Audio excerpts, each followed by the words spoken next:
Lucas capítulo 18, versículo 18. Deixa eu falar um pouquinho para você.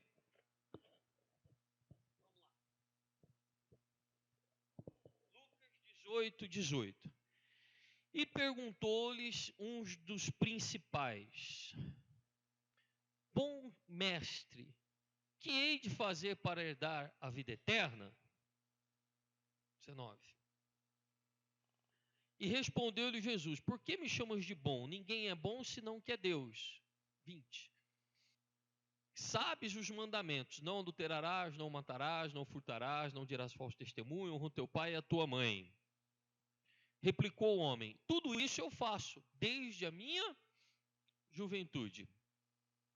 Mas, ouvindo ele isto, encheu-se do quê? Sai daqui que eu estou na frente. Porque era muito rico. 24.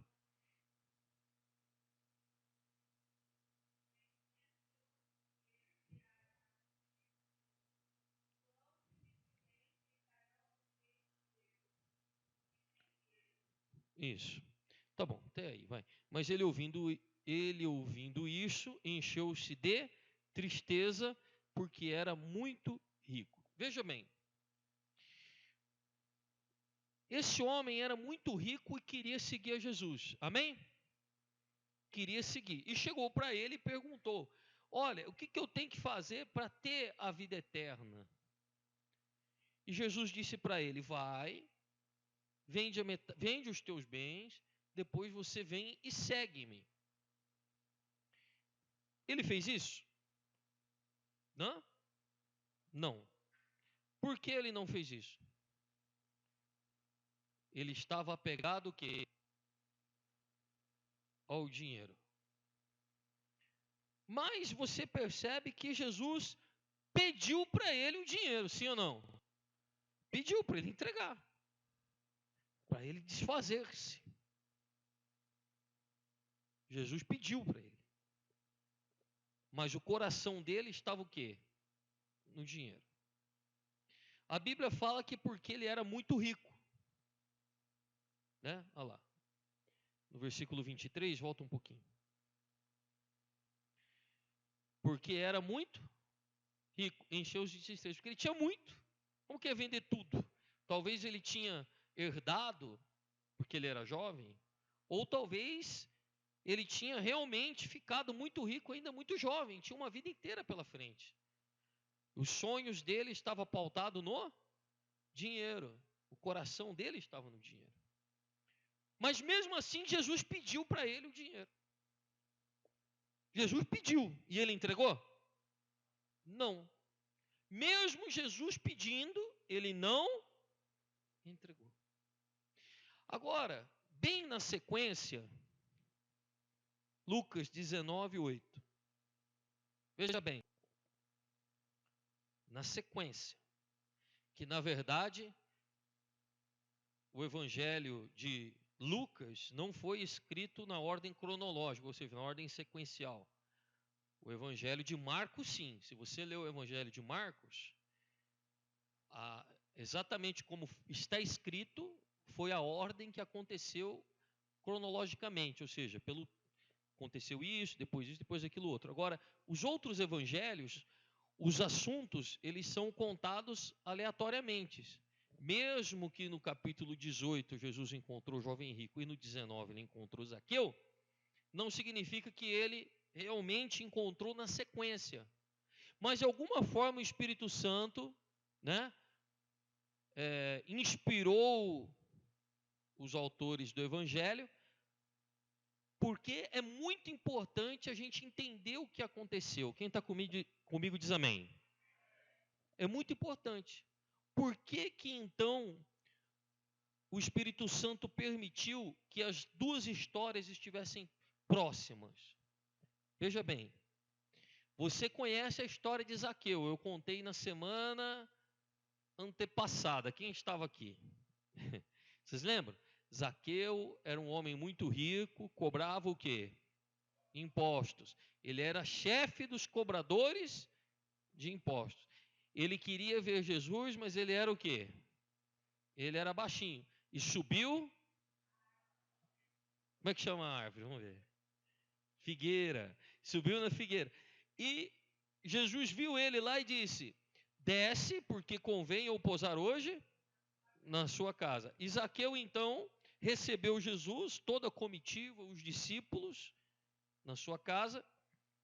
E em dado momento,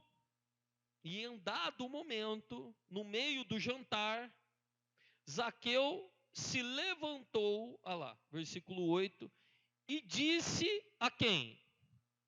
Ao Senhor: eis aqui, Senhor, dou aos pobres o quê? E se alguma coisa tenho defraudado alguém, eu lhe restituo quadruplicado. Se você ler a história de Zaqueu, você vê que Jesus não pediu nada para Zaqueu. Mas se você, como você leu a história do jovem rico, ao contrário do jovem rico, Jesus então, o que ele fez? Pediu, sim ou não? Jesus pediu para o jovem rico. Ele deu? Não. Jesus pediu para Zaqueu? Não. Mas ele deu? Deu. Ele entregou. Ele ofertou. Ele entregou para tocar a vida do próximo. Da mesma forma que Jesus pediu para tocar na vida do próximo, o jovem rico não fez isso. Mas Zaqueu espontaneamente fez isso. Versículo 9. Dá para colocar? Se não der, não tem problema. Irmãos, disse Jesus: hoje veio o quê? Salvação a esta casa, porque também este é filho de Abraão. Pois bem, por que que um pedindo Jesus, ele não entregou, e o outro, Zaqueu, que não foi lhe pedido nada, entregou espontaneamente? Por quê? Quem pode me dizer por quê? O que você acha? Pode chutar. Só não chuta o seu irmão.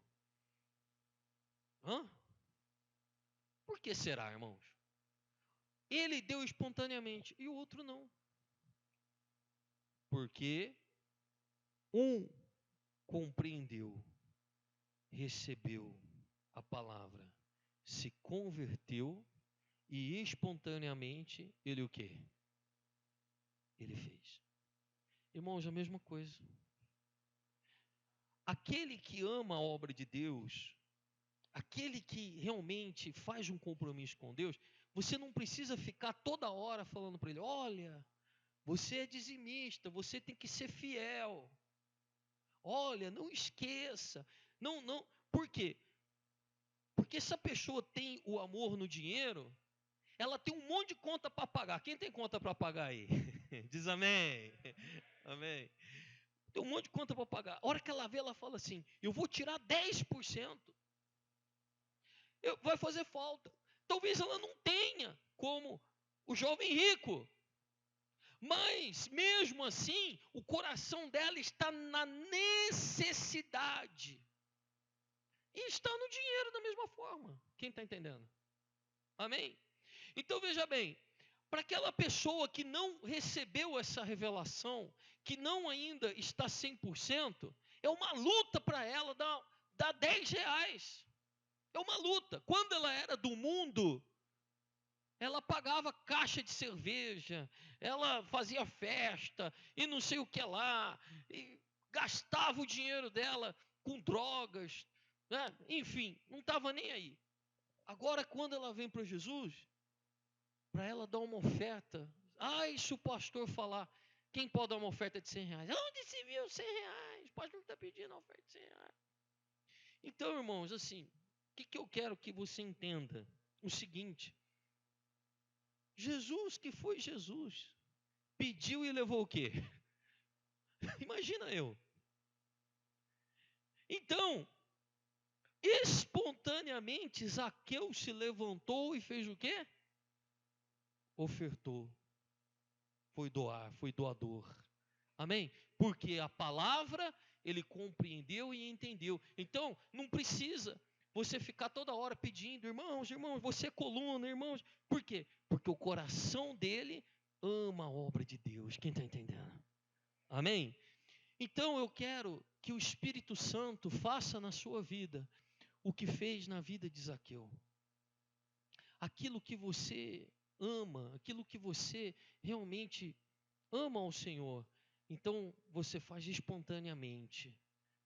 Eu não preciso pedir, eu não preciso lembrar, eu não preciso ficar falando.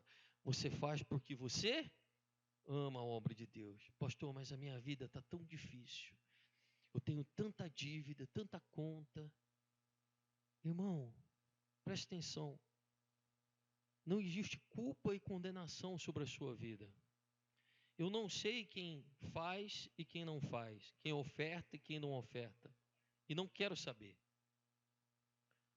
Nem quanto e nada disso. Nós vivemos pela fé. Amém? E a cada dia Deus tem nos sustentado e vai continuar nos sustentando em nome do Senhor Jesus. Amém? Mas o meu interesse é que o Senhor se agrade de você e que você tenha um coração aberto para as coisas de Deus a cada dia. Amém? Que o Espírito Santo então faça do teu coração como fez no coração de Zaqueu.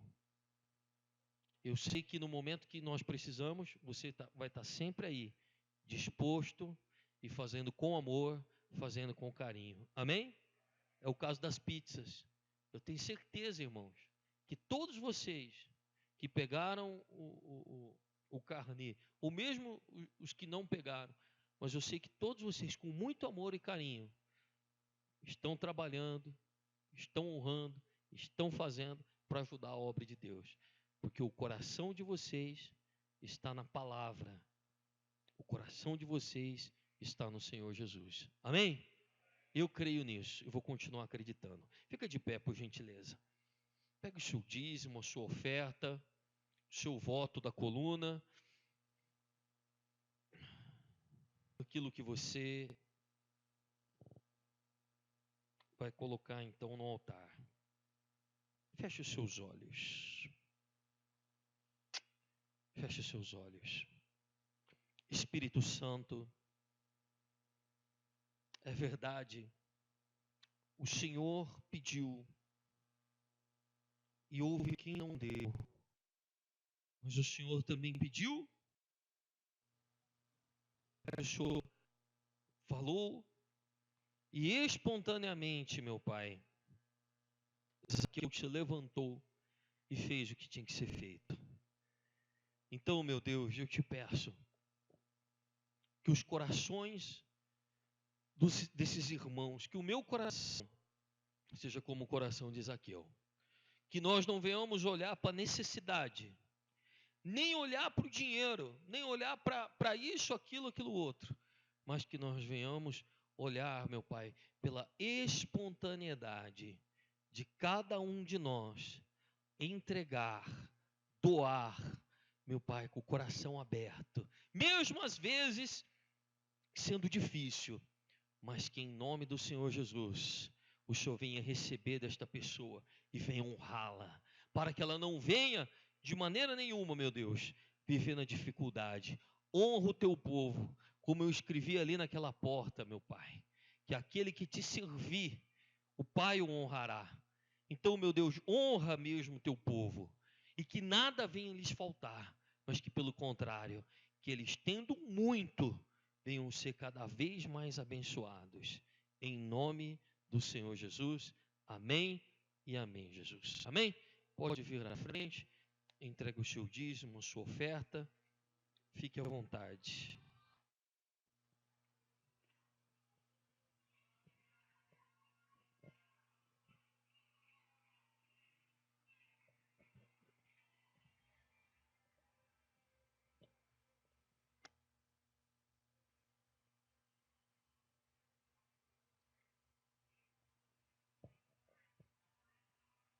Graça e paz, igreja. Glória a Deus. Deus é bom, maravilhoso, conselheiro, né? Ele realmente é o alfa, é o ômega, o princípio e o fim.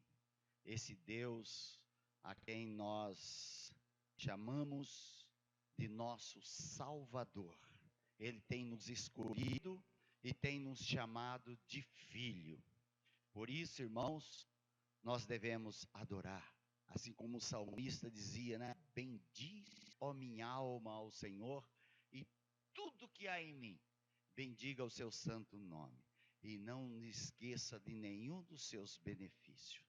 É isso que nós devemos fazer, não esquecer nada o que Deus tem feito para nossas vidas, irmãos. Cada dia nós recebemos uma bênção de Deus. Amém? Glória a Jesus. Nós vamos cantar, louvar e adorar esse Deus que é merecedor de toda honra e glória.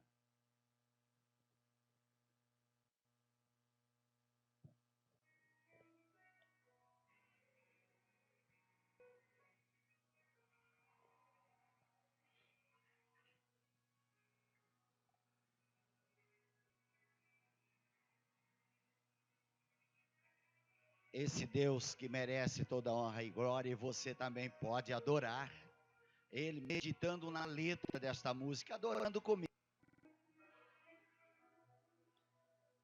Quantas vezes, meu Senhor, te entreguei o que restou, com o coração cansado eu te adorei.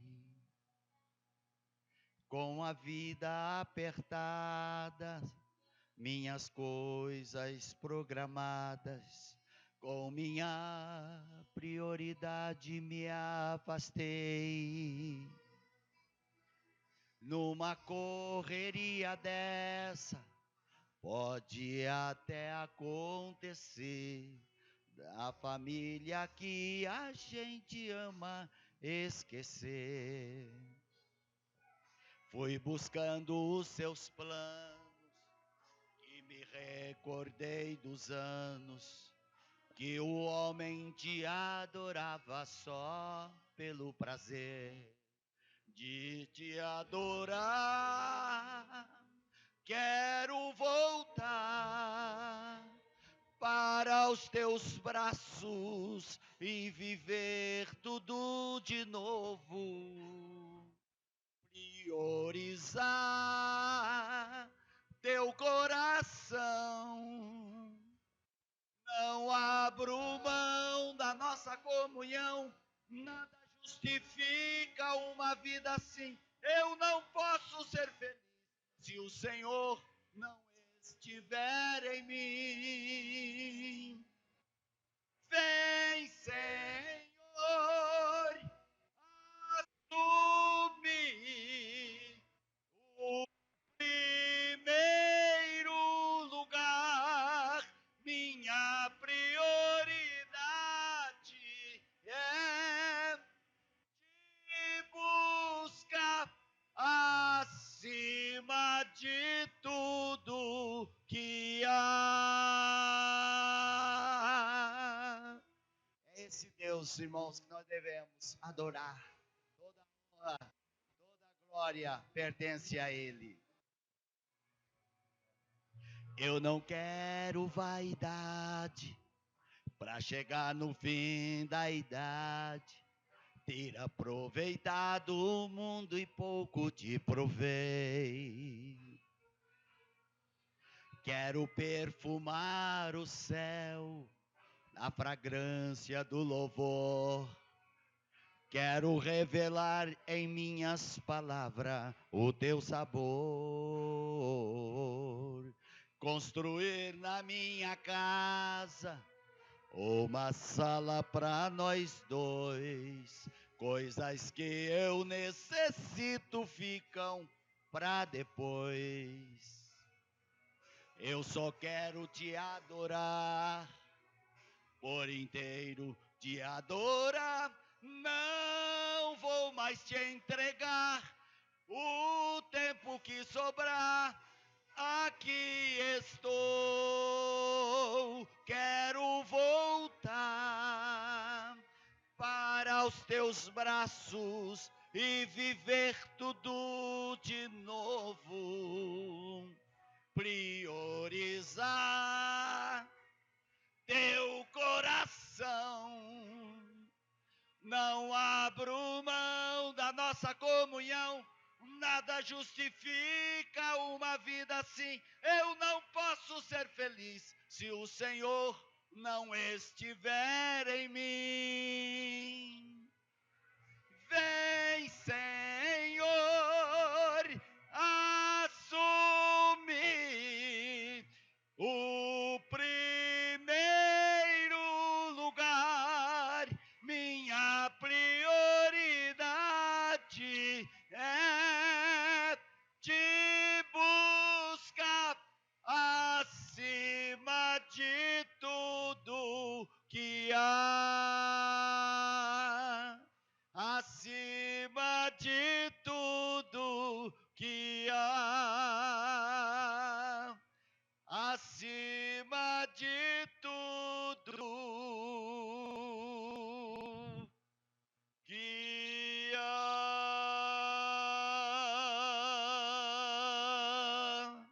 Amém, igreja? Deus abençoe. Amém.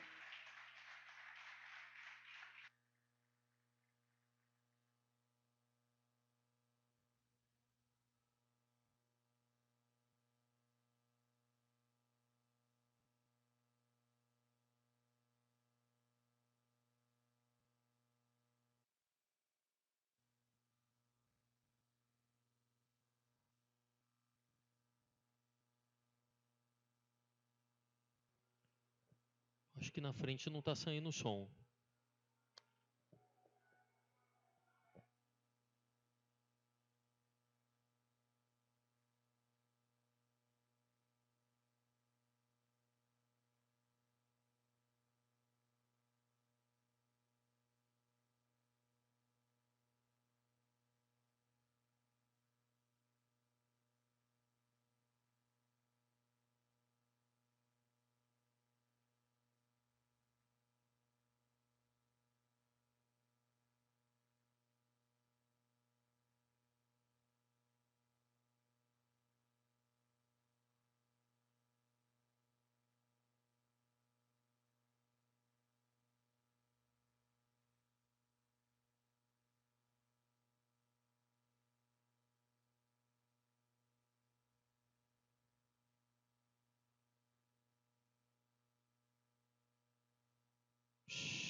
Amém. Dê uma linda salva de palmas para Jesus.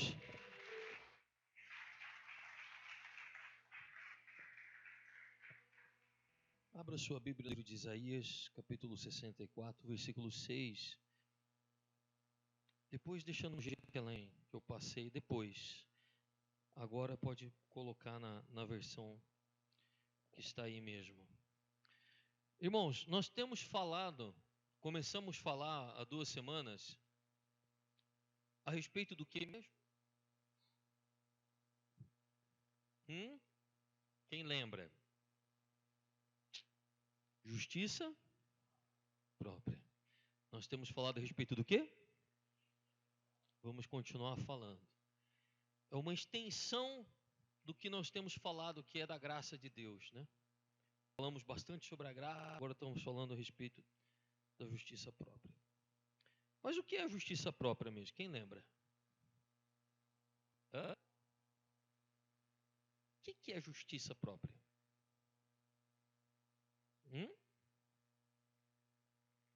Fazer com as próprias mãos. O que mais? O que é justiça própria? Vingança. O que mais?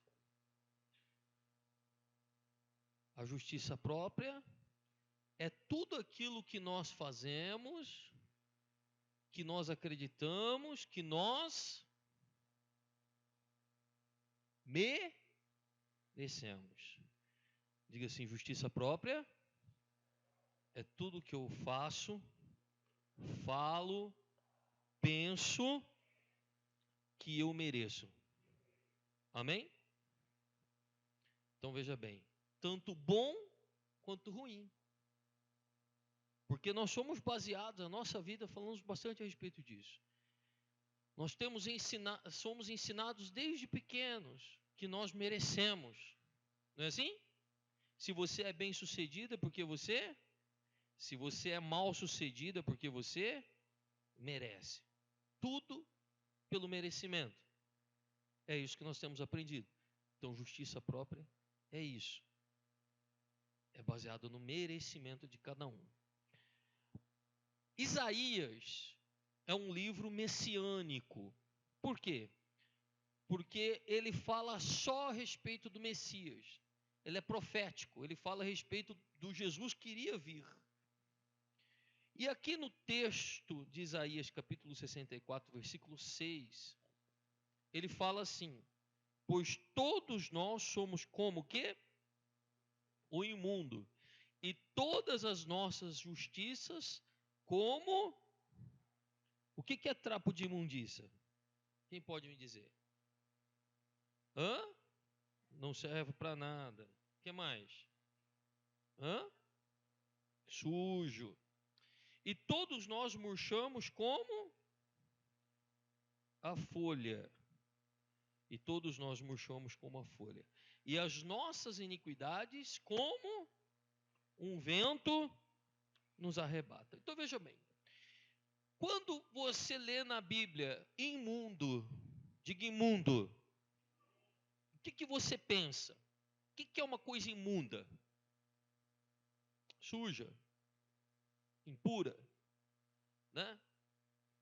Mas, biblicamente falando, a lei, Deus, o próprio Deus, ele caracterizou algumas coisas que são imundas e outras que não são. E isso para que o povo daquela época de Moisés seguissem e tivessem uma vida de qualidade. Então, por exemplo, se você vê lá atrás na Bíblia, eles falam o seguinte, que a carne de porco é o quê? Imunda. Então, está escrito que não era para comer carne de porco. Estava escrito que não era para comer nada, nenhum tipo de comida feita com sangue. Estava escrito que morrendo alguém não se podia tocar no cadáver. Por quê?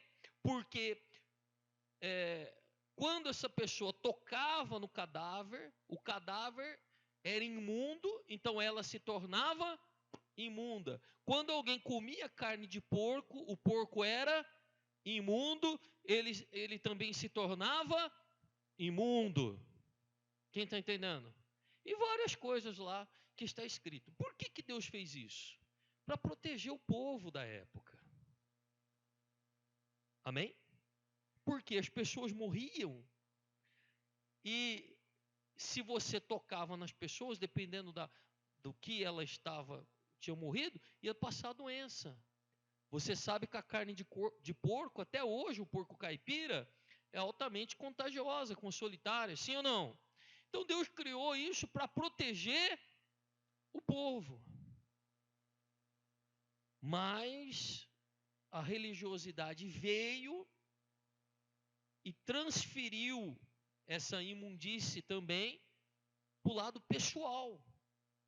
Então, por exemplo, preste atenção aqui em mim. Eu olho para as pessoas assim, ela está olhando num espaço vazio. Assim. É interessante. Olha aqui para mim, por gentileza. Não desvie o seu pensamento aqui de mim, não. Então, veja bem.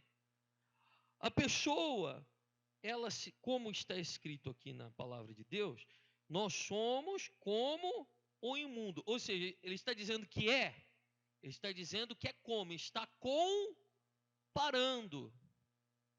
com a pessoa que então praticava aquilo que não era para praticar e se tornava imunda. Amém? Hoje, por exemplo, na sociedade, existem coisas que nós consideramos imundo. Nós não falamos que é imundo, mas consideramos. Por exemplo, um viciado em drogas, um nóia. Nós achamos um nóia na rua.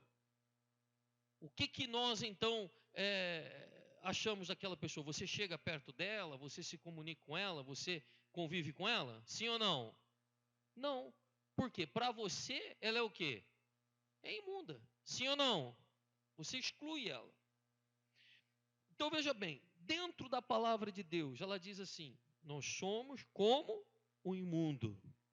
E todas as nossas justiças, como o quê? Trapo de imundície. Agora, eu vou explicar melhor para você aqui o que são as nossas justiças. Coloca para mim aquela imagem e veja hoje. Quero que você preste muita atenção comigo. Diz assim, é a mesma coisa que você leu, só que numa versão atualizada para o português. Todos nós nos tornamos impuros. E as nossas o quê? Boas ações.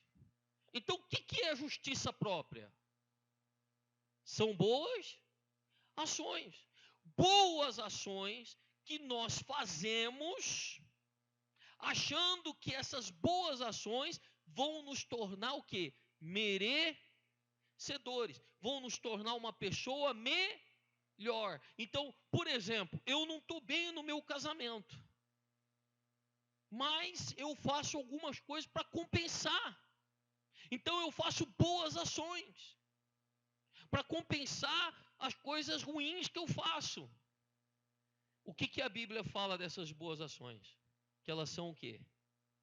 Como trapos sujos.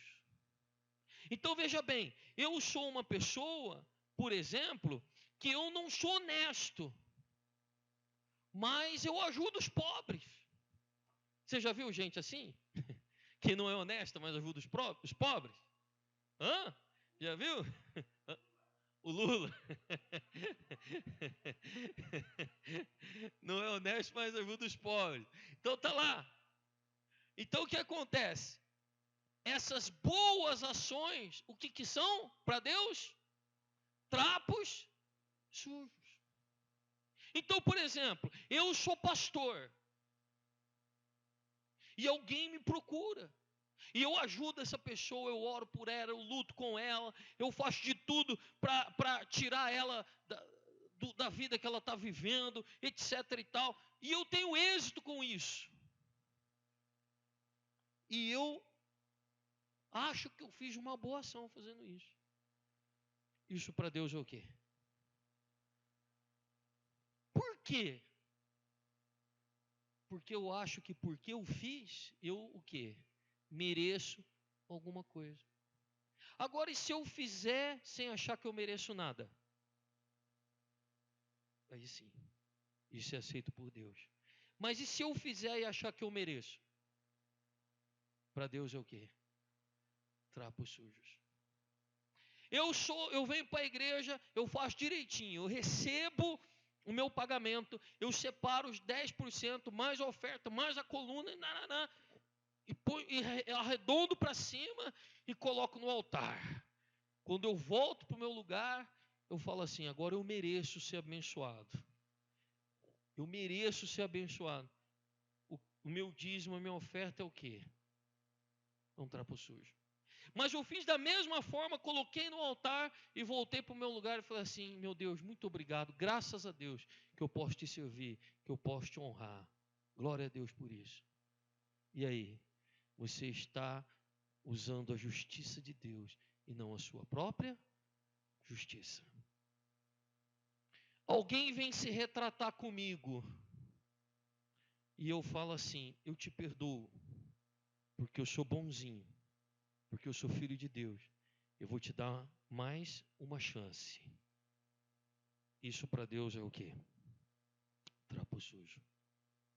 A pessoa vem pedir perdão, eu falo assim para você: quem sou eu, minha filha? Para te perdoar, já está perdoado. Muito maior o meu pecado e Deus me perdoou. Como eu posso te negar o perdão? Como eu estou usando a justiça de quem? De Deus. Quem está entendendo? Tudo que eu faço, seja bom ou seja ruim, pautado naquilo que eu sou, é merecimento e é o quê? Justiça própria. E para Deus é o quê? Trapo sujo, trapo de imundície. Agora eu vou linkar isso com a mulher hemorrágica. Você sabe que o livro de Isaías ele é um livro, o que eu falei? Messiânico. Ele só fala de Jesus aqui. Do Jesus que ia vir. E, por incrível que pareça, ele foi escrito 600 anos antes de Cristo. E as cópias originais dele foi achado agora em 1900 e... O Renato sabe.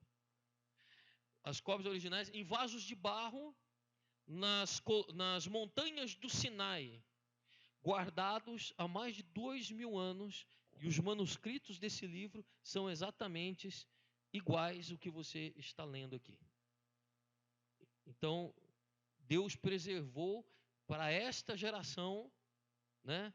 Para esta geração, para nós aqui, porque foi agora, né, em 1950 aí. Então, para esta geração, um acontecimento desse. Bom, trapo de imundície. Quando você vai para o original da palavra imundície, volta lá no texto. Olha lá. Trapos de imundície. Sabe o que é esses trapos de imundície que ele está falando? Eu vou falar aqui, irmãos. Vocês não vão ficar bravos comigo, não? Porque é meio íntimo. Mas está escrito. Deus quer que a gente fique sabendo. Depois vocês não vão ficar tristes, não. Pastor, eu sempre estou falando essas coisas na igreja. Não vai não, né? Vai ou não vai? Então tá bom. Irmãos, trapos de imundícia, imundícia no original, da forma que foi escrito, significa menstruação. Ele diz que as nossas justiças são como trapos de menstruação para Deus. Porque o que acontece? Esse sangue que é disposto, ele é descartado porque ele já não mais serve para o organismo. Quando essa palavra foi lançada, os trapos de imundície foi lançado, essa palavra foi escrita, o significado dela é o quê? É que as nossas justiças para Deus, aquilo que nós fazemos, as nossas boas obras, são coisas descartadas de nós mesmos. Agora, para a gente entender melhor, vamos lá no livro de Marcos, capítulo 5, versículo 25, e vamos falar aqui. Diz assim: e certa mulher que havia o quê? 12 anos tinha ou padecia de uma, ou seja, ela menstruava constantemente. Então, constantemente, ela era considerada uma pessoa imunda. Por quê? Porque na lei estava escrito que o período que a mulher então estivesse nos seus dias, ela era considerada imunda e o homem não poderia tocar na mulher. E se o homem tocasse na mulher, não era tocar de namorar, mas tocar de tocar mesmo, ele era considerado também o quê? Imundo. Ele era considerado imundo. Então essa mulher, como ela já estava doente há quanto tempo? Há 12 anos. 12 anos ela era considerada imunda. Quem percebeu a roupa que ela estava usando ali? Preta. Só 2 tipos de mulheres usavam a roupa preta: as viúvas e aquelas que estavam dentro do período natural. Então, essas mulheres, elas não podiam ir na igreja, elas não podiam estar no meio das pessoas, era a lei. Por que era essa lei? Porque naquela época as doenças se propagavam dessa forma. Então foi instituída essa lei. Mas você imagina uma mulher durante 12 anos vivendo que jeito? Sozinha, isolada, excluída. Ela era considerada imunda.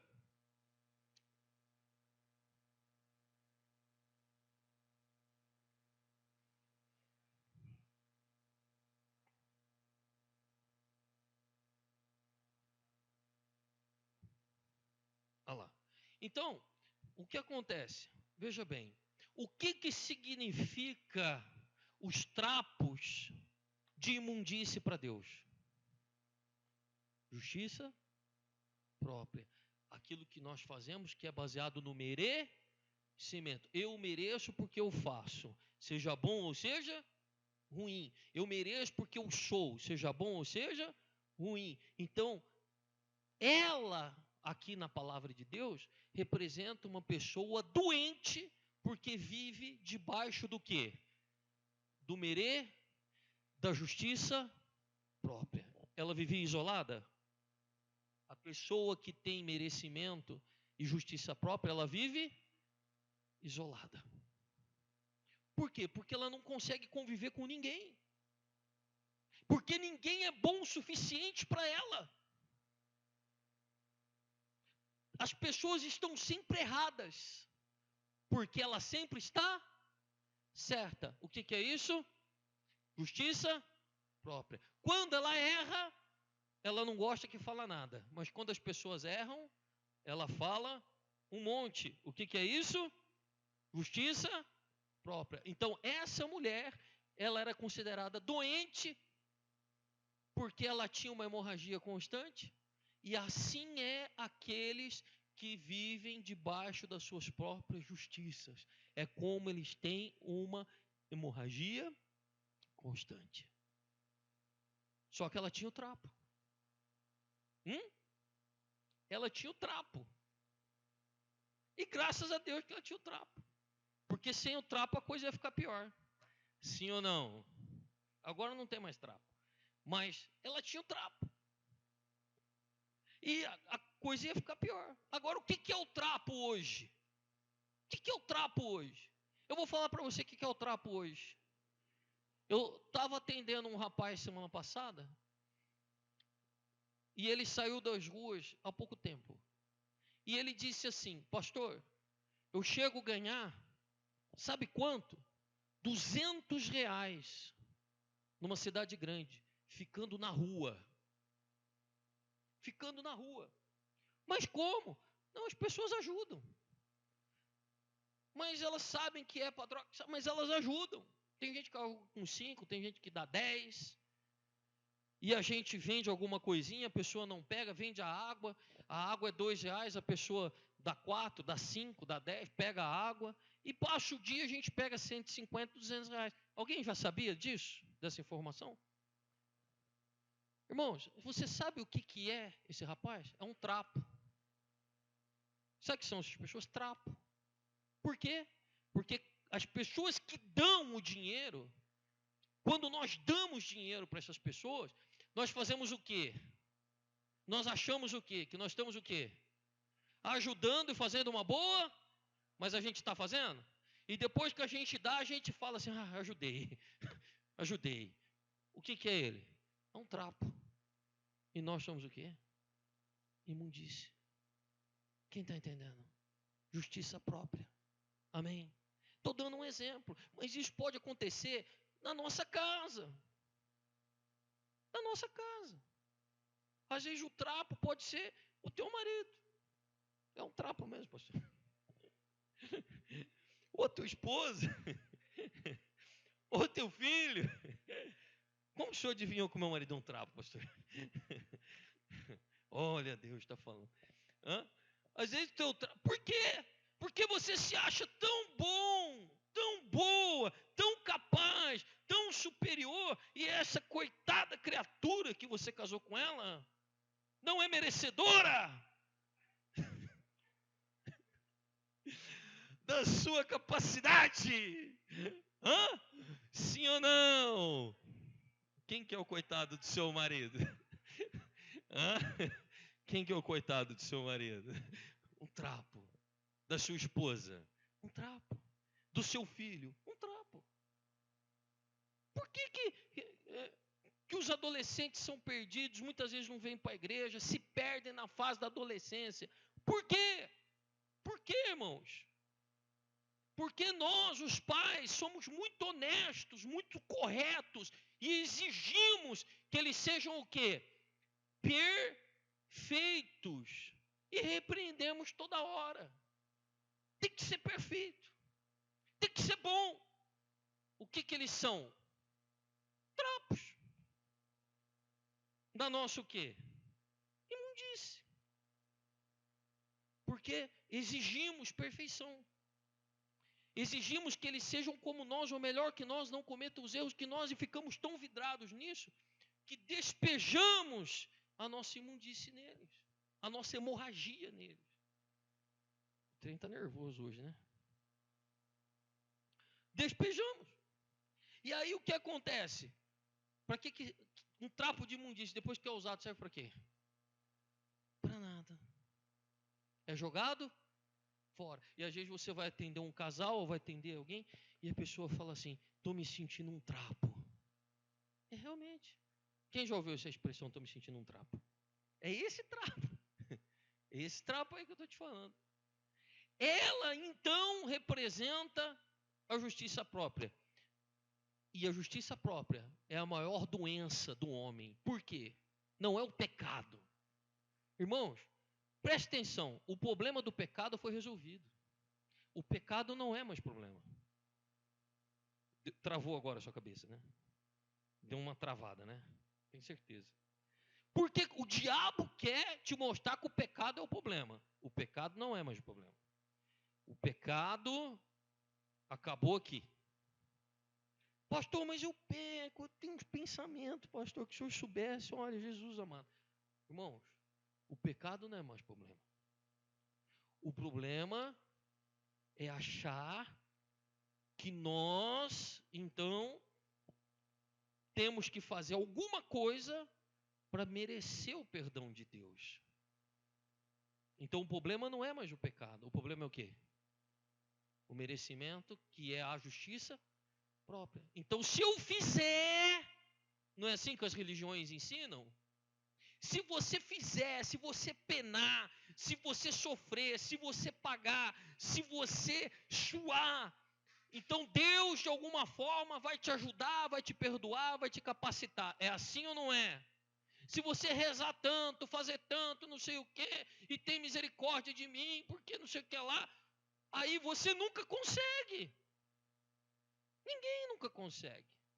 Então você nunca está o quê? Merecendo. Porque você procura ser justo diante de Deus. Mas a nossa justiça, as nossas boas ações, tudo aquilo que nós fazemos para nos aproximar de Deus, para Deus é o quê?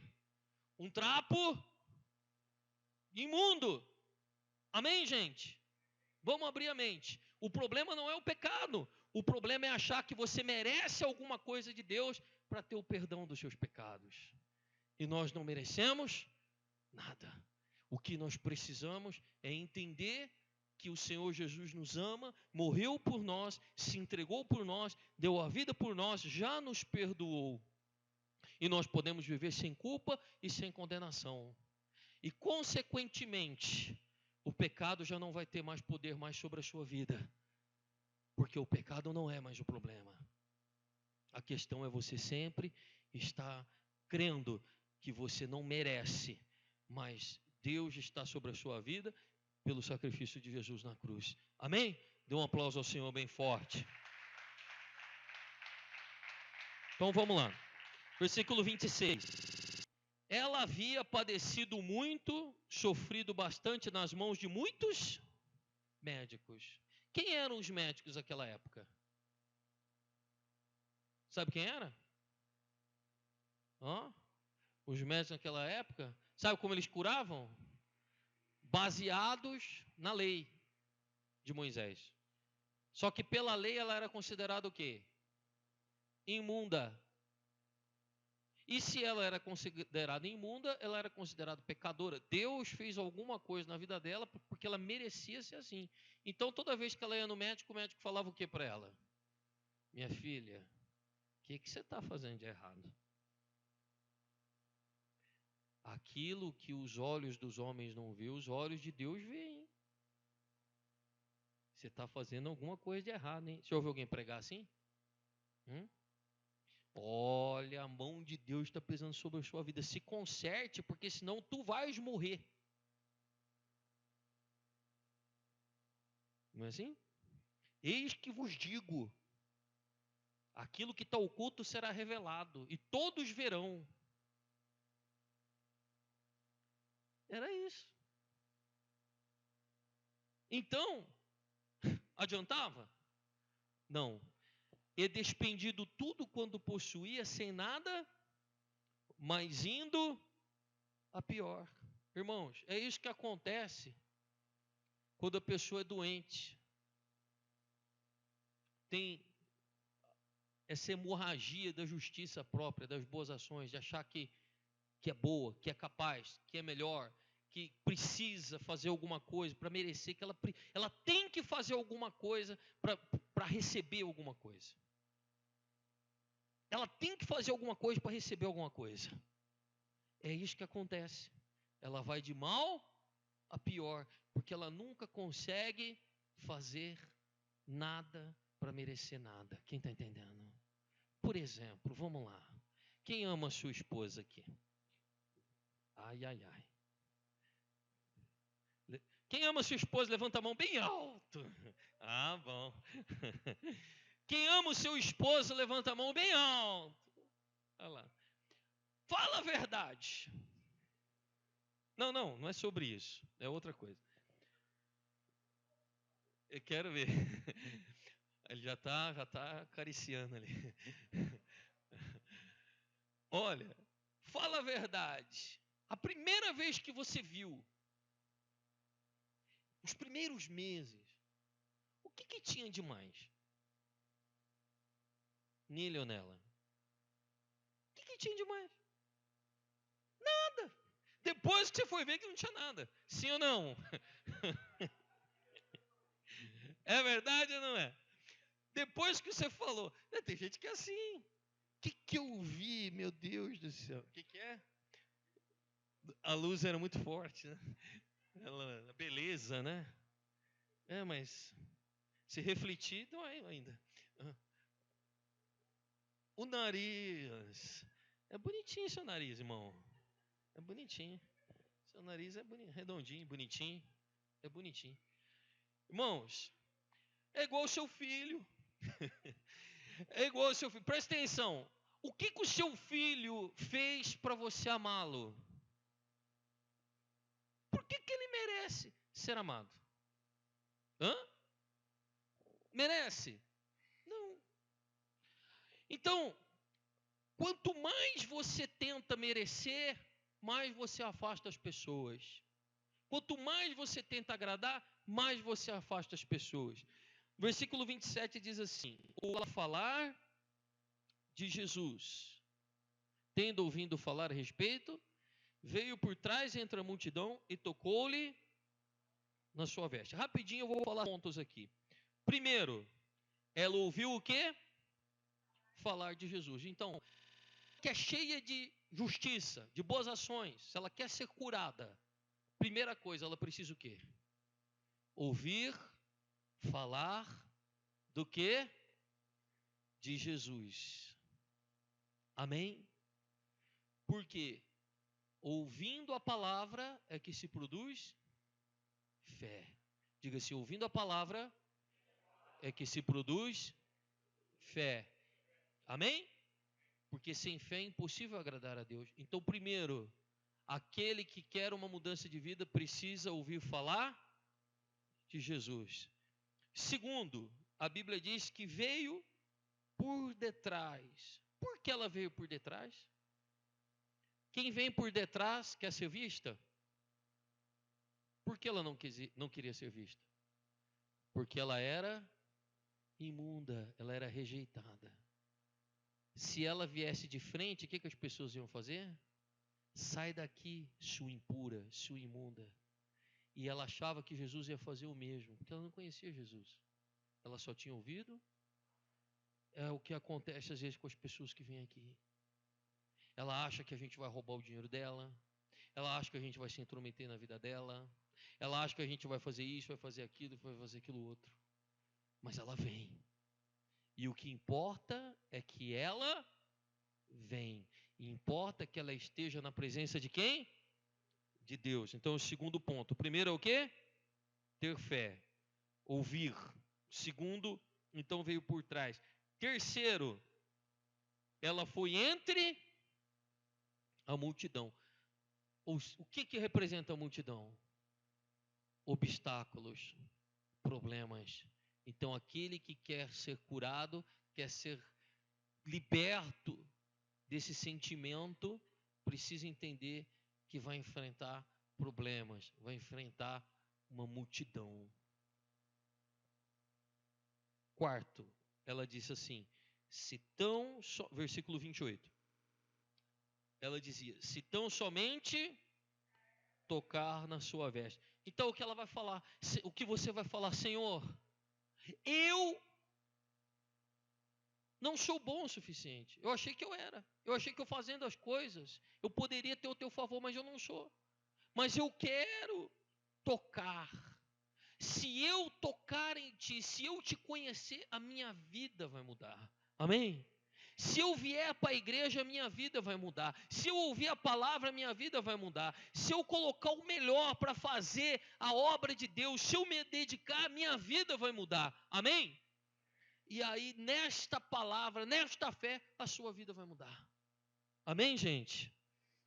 E então, por último, ela, versículo anterior, 27, ela fez o quê? Tocou aonde? Nas vestes de Jesus.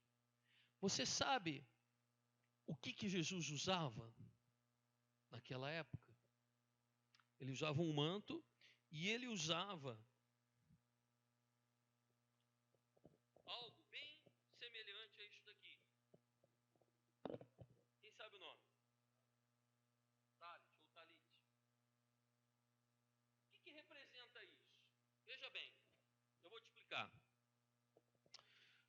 Quando o homem pecou, o que é que Deus fez para tampar a nudez do homem? Roupas, ele fez o quê? Deus não, perdão. O homem fez o quê? O que ele fez? Ele se cobriu com folhas de figueira. Quando ele viu que ele estava nu, ele se cobriu com folhas de figueira. Eu tenho falado aqui várias vezes, vamos ver se você lembra. A nudez do homem representa o quê? O pecado. A folha de figueira representa o quê?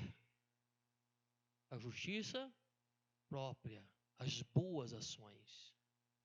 Porque nós tampamos os nossos pecados fazendo boas Você briga, briga, briga, e depois você chega para ela e fala assim: mas eu te amo.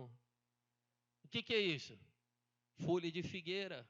Boas ações. Sim ou não?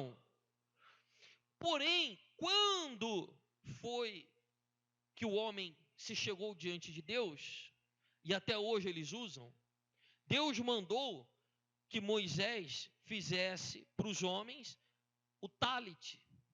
E todo homem judeu, religioso, até hoje é assim em Israel, eles usam o talit sobre si. É bonito, né? Não dá para andar na rua. Olha só como ele veste direitinho. O que representa o talit?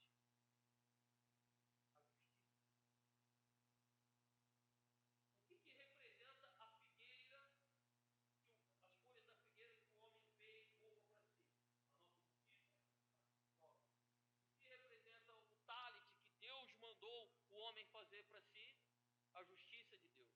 Então, toda vez que um judeu, na época de Moisés, se chegava na presença de Deus, ele deveria chegar com essa roupa, para que Deus visse a sua própria justiça e não a justiça do homem. Cada uma dessas franjinhas aqui representa os mandamentos. E essa franja aqui maior representa a santidade, e cada geração da família deveria ter um nozinho desse aqui. Interessante, né? E era azul. Bom, como esse assim, azul e branco. Jesus usava um desse. E nós sabemos que ela tocou no talit de Jesus. O que significa a palavra talit? Que eu acabei de falar agora. Justiça de Deus. Quando a justiça própria tocou na justiça de Deus, a hemorragia parou. Quem está entendendo? Quando nós tocamos na justiça de quem? De Deus, a nossa hemorragia para. Nós paramos de achar que somos merecedores. Paramos de achar que precisamos fazer alguma coisa para Deus nos aceitar. Nós paramos. Porque nós tocamos aonde? Na justiça de quem? De Deus. A Bíblia diz que ela tocou e ela foi curada. Sem Jesus saber e conhecê-la. Porque ele disse: quem me tocou? Porque de mim saiu virtude. Preste atenção, vou encerrar. Romanos, coloca aí para mim, meu filho. Romanos capítulo 1, se eu não me engano. Dá para voltar um versículo antes?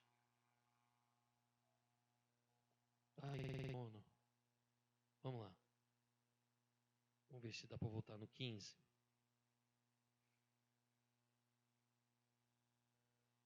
De modo que quando está em mim, estou pronto. Mas será que é isso? Vamos lá.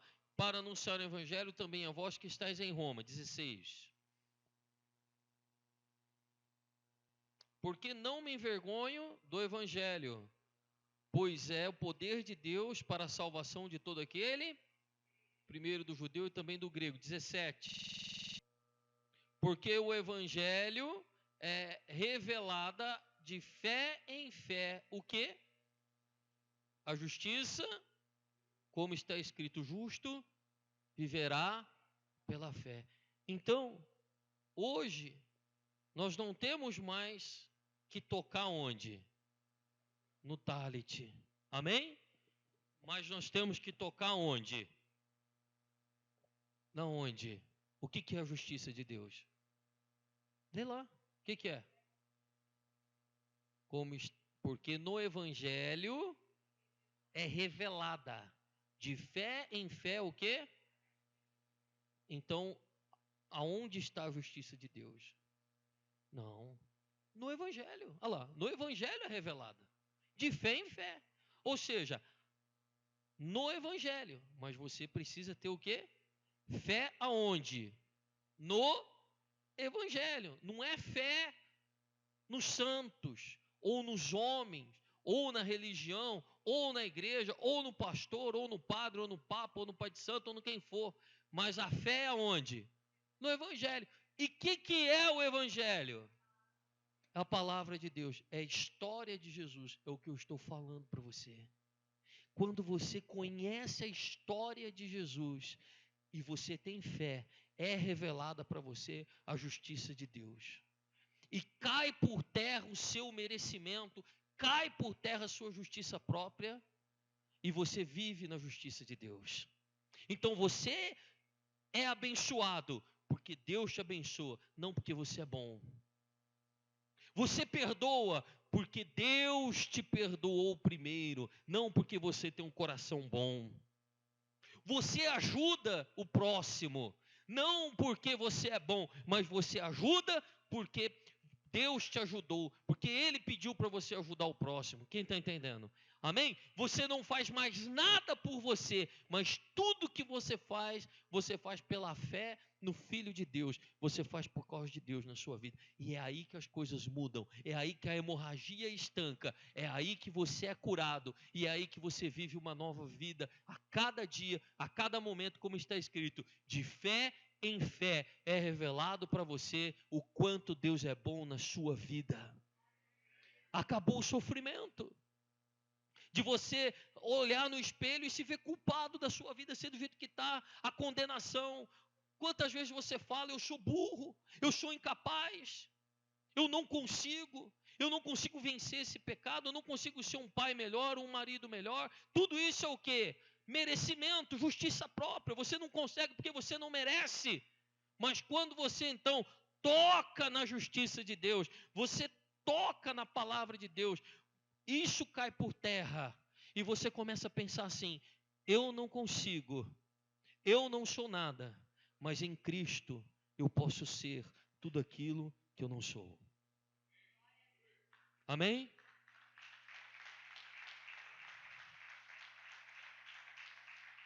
Só para encerrar, as pessoas falam assim, eu estava meditando nisso, que quando você pensa naquilo que alguém fez para você e não dói, é porque você perdoou. Eu ensinei isso muito.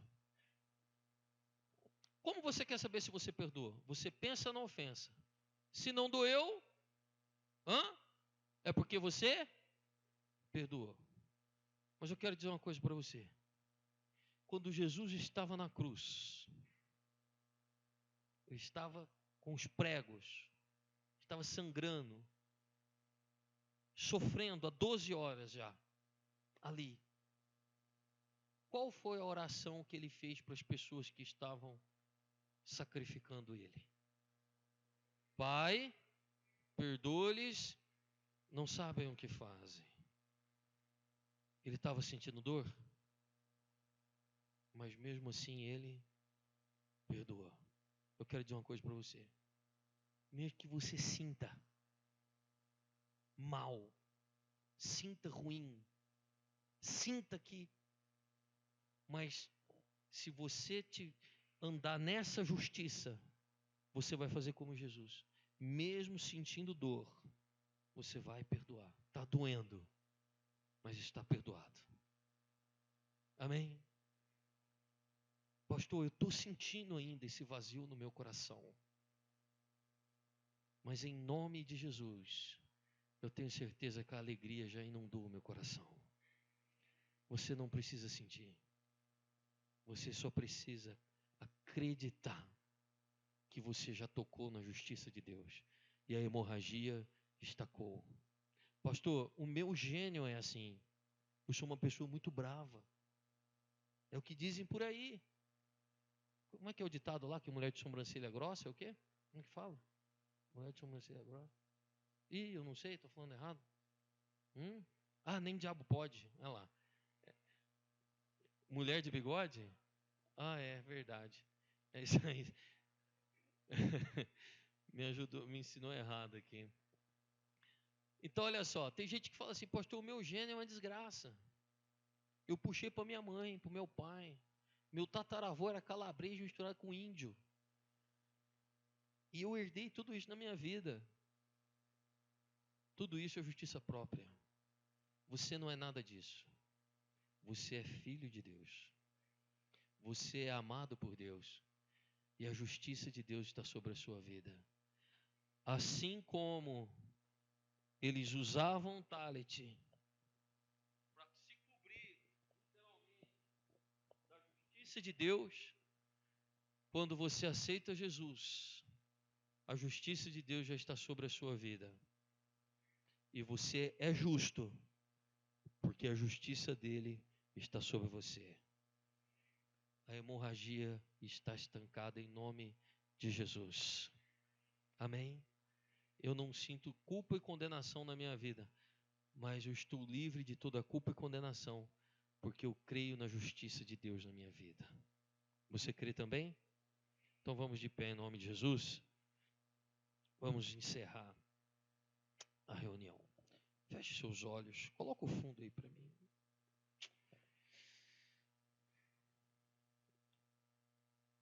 Enquanto aquela mulher, ela era hemorrágica, feche seus olhos. Ela era estéril. Ela não produzia frutos. Eu quero dizer para você, feche seus olhos, que se existe uma hemorragia na sua vida, talvez seja por isso que não há frutos, há esterilidade na sua vida.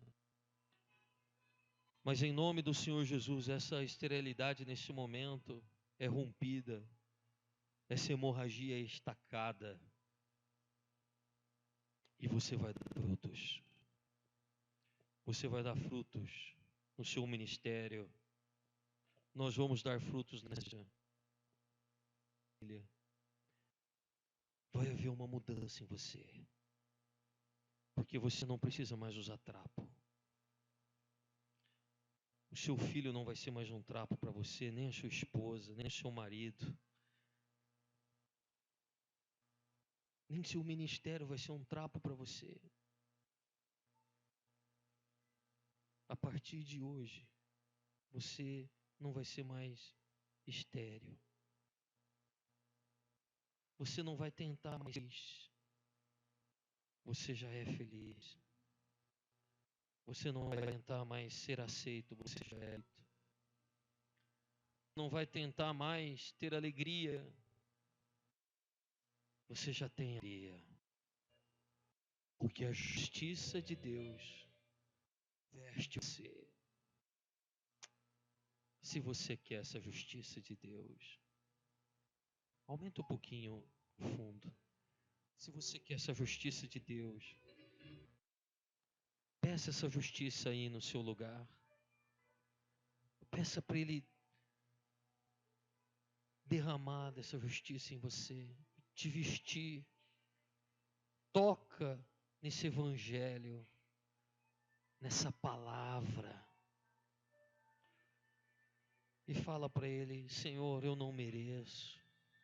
Eu não mereço a família que eu tenho, eu não mereço a igreja que eu tenho, o ministério que eu tenho. Eu não mereço os filhos, eu não mereço o teu perdão, eu não mereço. Mas eu aceito, eu preciso. Você vai fazer como ela.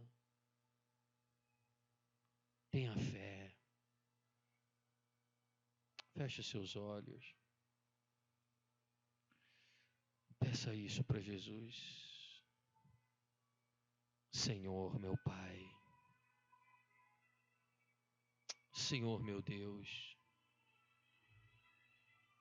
E meu Pai. Espírito Santo. Oh, meu Deus. O Senhor tem feito grandes coisas, Pai. O Senhor tem curado muitas vidas. O Senhor tem feito maravilhas. Oh, meu Deus, eu nunca serei bom o suficiente, nem capaz o suficiente. Oh, Senhor, toca em nossas vidas, que tudo que nós fazemos, quando nós fazemos para a igreja, quando nós fazemos para o Senhor, que tudo que nós fazemos, meu Deus, que seja para Ti, ó Pai, que não seja baseado em nós mesmos. Nós não somos nada, nós precisamos do Senhor.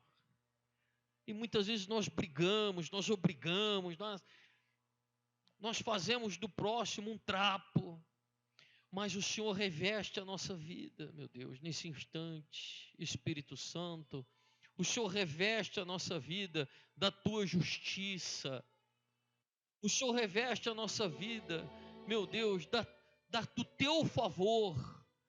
Meu Pai, derrama o Teu favor em cada pessoa que está aqui, meu Deus, porque realmente agora os abrem, meu Deus, abre os olhos dela, mostra que não tem nada a ver com ela, que tudo tem a ver com o Teu amor, que tudo tem a ver com o Teu favor, que tudo tem a ver com o Teu toque. Mostra isso para nós, mostra isso para mim, meu Deus, que não é o meu esforço, que não é a minha capacidade, que não é a minha inteligência, que não é a minha experiência, que não é a minha vivência, mas é o Teu favor. Meu Deus, é a Tua mão, é o Teu toque. Então faz isso na vida dessa pessoa também, meu Deus. É o Teu favor, é o Teu toque, porque nós nunca podemos fazer nada. Essa é a verdade, meu Deus. Quanto mais nós tentamos, quanto mais nós insistimos, mais a nossa vida vai para trás. Mas quando nós entendemos o Teu amor, que o Senhor nos ama, que somos filhos amados por Ti, então, meu Pai, tudo muda.